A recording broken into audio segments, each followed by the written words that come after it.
Vande Mataram dear students, આજે આપણે શરૂ કરવા જઈ રહ્યા છીએ નવું એકમ નંબર 18 સુભાષિત. સુભાષિત એટલે સરસ રીતે કહેવાયેલો નીતિ વિચાર. એ સુભાષિતની વ્યાખ્યા આપેલી છે કે સુભાષિત કોને કહેવાય, એટલે કે સુભાષિત એને કહેવાય જેના અંદર નીતિ વિશેના વિચાર રજૂ થયેલા હોય. સુભાષિત બોધ પ્રેરક હોય છે, એટલે કે સુભાષિતો એ બોધ આપનારા હોય છે. તેમાં અનુભવનો નિચોડ હોવાથી તેમાંથી પ્રેરણા અને પ્રોત્સાહન મળે છે. સુભાષિતો કેવા હોય છે? જેમાં અનુભવનો નિચોડ રજૂ થયેલો હોય છે, એટલે આપણને પ્રેરણા અને પ્રોત્સાહન આપે છે. અહીં સુભાષિતોમાં માનવ જીવન માટે જરૂરી મૂલ્યની વાત વિવિધ ઉદાહરણો દ્વારા કરી છે. એટલે કે અહીં જે સુભાષિતો આપેલા છે તે સુભાષિતોની અંદર માનવ જીવનની અંદર જરૂરી જે મૂલ્યની વાતો છે તેને વિવિધ ઉદાહરણો દ્વારા રજૂ કરેલી છે. અહીં પહેલા સુભાષિતમાં પૃથ્વી, આકાશ અને પ્રેમના ઉદાહરણ દ્વારા પોતાના આપબળનું મહત્વ દર્શાવ્યું છે. જે પહેલું સુભાષિત આપેલું છે તેના અંદર પૃથ્વી, આકાશ અને પ્રેમનું ઉદાહરણ આપેલું છે, અને તે ઉદાહરણ દ્વારા આપબળનું મહત્વ, એટલે કે પોતાના બળનું, પોતાની તાકાતનું મહત્વ કેટલું છે તે દર્શાવેલું છે. હવે આપણે જોઈશું પહેલું સુભાષિત. પૃથ્વી સમૂહ નહીં બેસણું, આભ સમૂહ નહીં છત્ર, પ્રેમ સમી નહીં માધુરી, અને આપ સમૂહ નહીં મિત્ર. એટલે એનો અર્થ થાય છે સમૂહ. સમૂહ શબ્દનો અર્થ થાય છે જેવું, એટલે કે પૃથ્વી જેવું નહીં બેસણું. બેસણું એટલે કે બેઠક. પૃથ્વી જેવી કોઈ બેઠક નથી, કોઈ સ્થાન નથી. અને આભ એટલે કે આકાશ, અને સમૂહ એટલે જેવું. આકાશ જેવું નહીં છત્ર, એટલે આકાશ જેવું કોઈ છત્ર નથી, કોઈ રક્ષણ કરનાર નથી અથવા તો પાલક નથી. આકાશ જેવું કોઈ રક્ષણ કરનાર નથી. આખા લીટીનો અર્થ જોઈએ તો પૃથ્વી જેવું કોઈ બેઠક સ્થાન નથી, અને આકાશ જેવું કોઈ છત્ર એટલે કે આકાશ જેવું કોઈ રક્ષણ કરનાર નથી. પ્રેમ સહી નહીં માધુરી, એટલે કે પ્રેમ સમી એટલે પ્રેમ જેવી કોઈ માધુરી નથી, એટલે કે મીઠાશ નથી. પ્રેમના જેવી બીજી કોઈ પ્રેમ જેવી કોઈ મીઠાશ નથી, કોઈ માધુરી નથી. આપ સમૂહ નહીં મિત્ર. આપ એટલે કે પોતાના જેવું. આપ સમૂહ એટલે કે પોતાના જેવો કોઈ મિત્ર નથી. બરાબર. આખી બંને પંક્તિનો અર્થ જોઈએ તો પૃથ્વી જેવું કોઈ બેઠક સ્થાન નથી, આકાશ જેવું કોઈ રક્ષણ કરનાર નથી, અને પ્રેમ જેવું કોઈ મીઠું નથી, અને પોતાના જેવું કોઈ મિત્ર નથી. એટલે કે અહીં બીજા સુભાષિતમાં મીઠી વાણીનો મહિમા ગવાયો છે. એટલે કે આજે પહેલું સુભાષિત છે તેના અંદર પૃથ્વી, આકાશ અને પ્રેમના ઉદાહરણ દ્વારા આપબળનું મહત્વ દર્શાવ્યું છે. એટલે કે પૃથ્વી એટલે કે ધરતીની સપાટી જેવું કોઈ આસન નથી, આકાશ જેવું કોઈ છત્ર નથી, પ્રેમ જેવી કોઈ મીઠાશ નથી, અને પોતાના જેવો કોઈ મિત્ર નથી. પોતે જ પોતાના મિત્ર, સાચા મિત્ર બની શકો, તેના જેવો બીજું કોઈ મિત્ર બની શકે નહીં. એટલે કે પોતાના જેવો કોઈ મિત્ર નથી તેવું દર્શાવ્યું છે. હવે જોઈએ આગળ. અહીં બીજા સુભાષિતમાં મીઠી વાણીનો મહિમા ગવાયો છે. પોપટ અને કોયલના ઉદાહરણો દ્વારા ઓછું અને મધુર બોલવાની વાત કરી છે. એટલે કે જે બીજું સુભાષિત આપેલું છે તેના અંદર મીઠી વાણીનો મહિમા રજૂ થયેલો છે, અને તેના અંદર પોપટ અને કોયલના ઉદાહરણો દ્વારા મધુર બોલવાની, ઓછું બોલવાની અને મધુર બોલવાની વાત કરી છે. હવે આપણે જોઈએ બીજું સુભાષિત. તો પોપટ કોયલ બોલે થોડું પણ લાગે ભલું. પોપટ કોયલ બોલે થોડું પણ લાગે ભલું, વૃથા ગુમાવે તોલ બહુ, બોલીને દેડકા. બરાબર. એનો અર્થ થાય છે કે પોપટ કોયલ બોલે થોડું. પોપટ અને કોયલ હોય છે તે કેવું હોય છે? થોડું બોલે છે પણ લાગે ભલું. એટલે કે ભલું એટલે કે મીઠું, પણ કેવું લાગે છે? મીઠું લાગે છે. પોપટ અને કોયલ થોડું બોલે છે પણ મીઠું લાગે છે. જ્યારે વૃથા ગુમાવે તોલ બહુ, બોલીને દેડકા. વૃથા એટલે કે નકામું.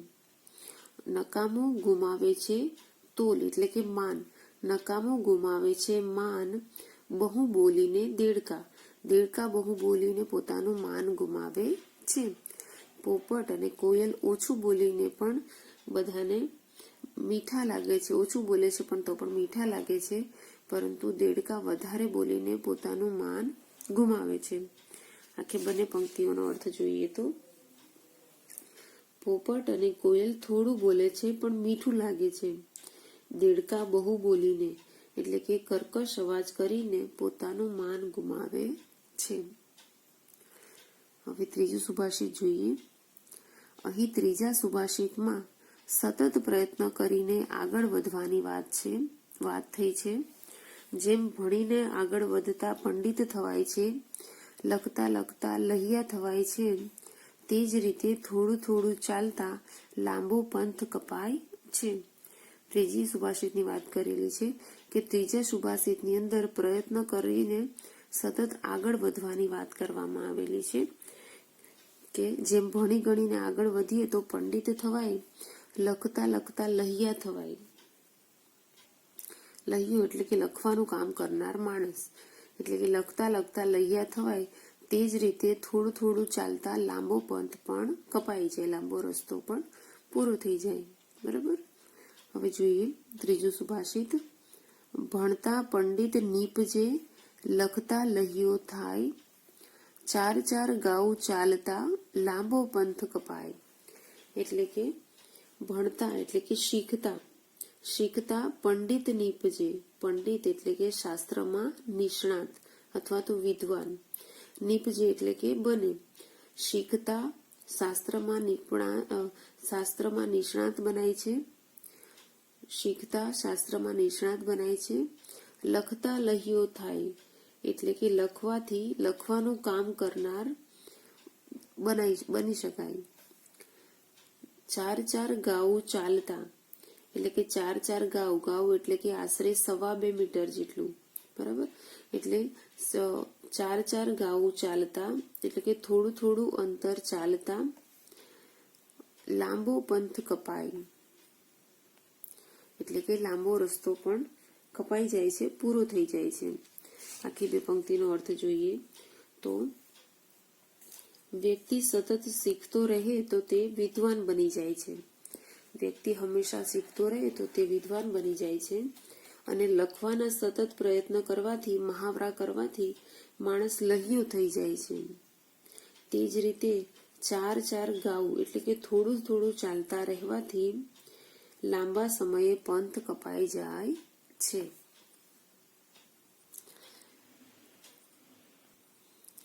અહીં ચોથા સુભાષિતમાં મિત્રતાનો મહિમા ગવાયો છે. વેરના બદલે વેર રાખવાથી વેર શમતું નથી. પાપ સામે પાપ કરવાથી પાપ ટળતું નથી. મિત્રતાથી જ આ સર્વનું નિવારણ થાય છે. આ જે ચોથું સુભાષિત છે તેના અંદર શાની વાત કરવામાં આવેલી છે? મિત્રતાના મહિમાની વાત કરવામાં આવેલી છે કે વેરની સામે વેર રાખીએ તો વેર શમે નહીં, વેર પૂરું થાય નહીં. પાપની સામે પાપ રાખીએ તો પાપ ટળે નહીં. પરંતુ મિત્રતા કરવાથી આ બધી જ વસ્તુઓનું નિવારણ થઈ શકે છે. ચોથું જોઈએ. શમે ન વેર વેરથી, ટળે ન પાપ પાપથી, ઔષધ સર્વ દુઃખોનું મૈત્રી ભાવ સનાતન. તો તેનો પંક્તિનો અર્થ જોઈએ કે શમે ન વેર વેરથી એટલે કે શમવું એટલે કે શાંત થવું. એટલે શાંત થતું નથી. વેર એટલે કે શત્રુતા અથવા દુશ્મની, શાંત થતી નથી દુશ્મની. ટળે ન પાપ પાપથી એટલે કે ટળવું એટલે કે દૂર થવું, દૂર થતા નથી પાપ કરવાથી. પાપ કરવાથી દૂર થતા નથી. ઔષધ સર્વ દુઃખોનું, ઔષધ એટલે કે દવા, બધા દુઃખોની દવા શું છે? મૈત્રી ભાવ સનાતન એટલે કે મિત્રતાની ભાવના જે પ્રાચીન કાળથી ચાલતી આવેલી છે તે જ બધા દુઃખોનું ઔષધ એટલે કે બધા દુઃખોની દવા છે. બંને પંક્તિઓનો સાથે અર્થ જોઈએ તો, વેર રાખવાથી વેર શમતું નથી એટલે કે શાંત થતું નથી. પાપની સામે પાપ કરીએ તો પાપ દૂર થતું નથી. બધા જ દુઃખોનો એક જ માત્ર ઈલાજ છે કાયમી મૈત્રી ભાવ. બરાબર. અહીં 5મા સુભાષિતમાં પરોપકારની વાત રજૂ થઈ છે. જેમ ધૂપસળી પોતાની જાતને બાળીને સુવાસ ફેલાવે છે, તેમ છતાં પોતે મુશ્કેલી સહન કરીને બીજાને સુખી કરે છે. એટલે કે આ સુભાષિતની અંદર પરોપકાર, બીજા ઉપર ઉપકાર કરવાની વાત થઈ છે. કે જેમ ધૂપસળી એટલે કે અગરબત્તી પોતાની જાતને બાળીને સુવાસ ફેલાવે છે, તે જ રીતે પોતે મુશ્કેલી સહન કરીને બીજાને સુખી કરે છે. એટલે કે તે પોતે મુશ્કેલી સહન કરીને બીજાને સુખી કરે છે. તે પ્રમાણે જોઈએ 5મો સુભાષિત. જલાવી જાતને ધૂપ સુવાસિત બધું કરે, જલાવી જાતને ધૂપ સુવાસિત બધું કરે, ઘસી જાતને સંતો અન્યને સુખિયા કરે. તો જલાવી એટલે કે સળગાવી, ધૂપ સળગાવી જાતને એટલે કે પોતાને, ધૂપ એટલે કે ગુગળ વગેરે પદાર્થો, સુગંધિત પદાર્થો અથવા તો અગરબત્તી એટલે કે પોતાની જાતને સળગાવીને અગરબત્તી સુવાસિત બધું કરે એટલે કે બધું સુગંધિત કરે છે. ઘસી જાતને સંતો, ઘસી એટલે કે પોતાની જાતને ઘસીને સંતો અન્યને સુખિયા કરે, અન્યને એટલે કે બીજાને સુખી કરે છે. બંને પંક્તિઓનો સાથે અર્થ જોઈએ તો ધૂપ પોતાની જાતને બાળીને બધે સુગંધ ફેલાવે છે, સુવાસ ફેલાવે છે. તે જ રીતે સંતો પોતે મુશ્કેલી સહન કરીને બીજાને સુખી કરે છે. તો અહીં આપણે આ વિડીયોને સ્ટોપ કરીએ છીએ. અહીં સમગ્ર સુભાષિતોની સમજૂતી પૂરી થાય છે. નેક્સ્ટ વિડીયોની અંદર આપણે તેની ભાષા સજ્જતા તરફ આગળ વધીશું. Okay, bye students.